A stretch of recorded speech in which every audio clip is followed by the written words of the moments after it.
Holy crap, this thing's immaculate. No scratches. Alright guys, we gotta talk about the Redmi Note 8 Pro. So my first impression of this phone is that this is such a big upgrade from the Note 7 last year, whether it's in design or performance. The curved glass back with a gray to black gradient feels a lot better than previous flat cover with like rounded edges. Redmi's phones have always been very budget friendly and just overall the best bang for your buck. So that's why they always sort of sacrifice some part of it and the materials for it. With the Note 8 Pro though, everything just feels a lot more premium to it. Like the dark green kind of solemn look it has just adds on to that whole low-key premium flagship kind of thing. I'm really digging it. Alright, the cameras are a whole new upgrade to feature an all-new 64 megapixel primary sensor. The module's centered down on the back cover. But it's actually a pretty unique approach to lining up the cameras because right here at the very bottom, that's not the fourth lens, that's the fingerprint scanner. The fourth lens, it's actually right here on the side, so it actually makes a very solid one kind of module look. Now it has a 6.53-inch LCD display, not an OLED display, that's the most, common seen in flagships. But it's understandable because, well, cost saving. Well, the biggest highlight here is definitely its 64 megapixel Samsung GW1 main sensor.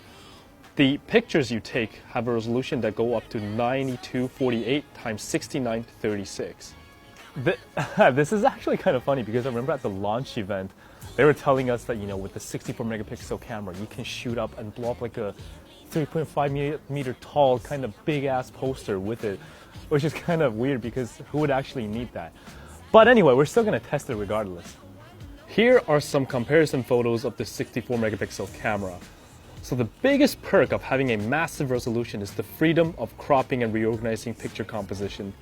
Compared to a regular 12 megapixel sensor, you'll be able to zoom in greatly without losing details or clarity. Compared to the previous generation Note 7, the Note 8 Pro has a better white balance and has more natural looking colors.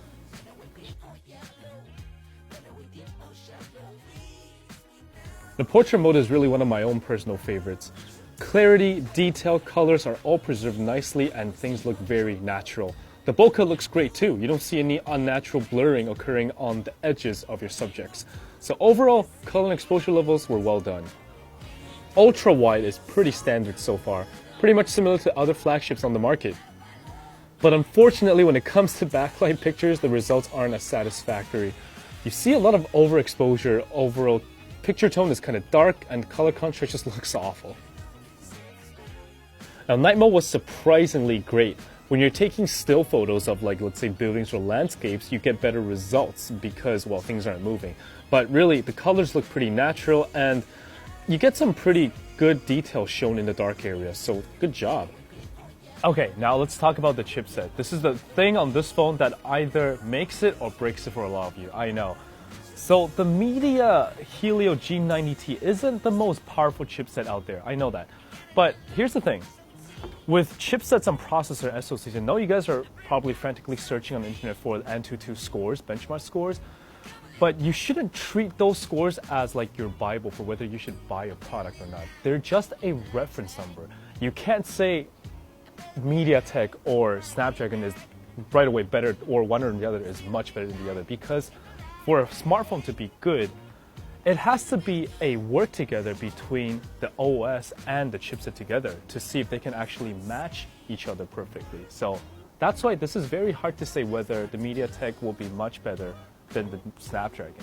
The most straightforward way for us to test performance is by running the phone through extensive games. So, after playing Honor of Kings and PUBG for like a good 2 hours, I have to say the MediaTek is holding up very, very nicely. Aside from the occasional drop in frame rate, the overall performance was smooth and fluid with absolutely no lags.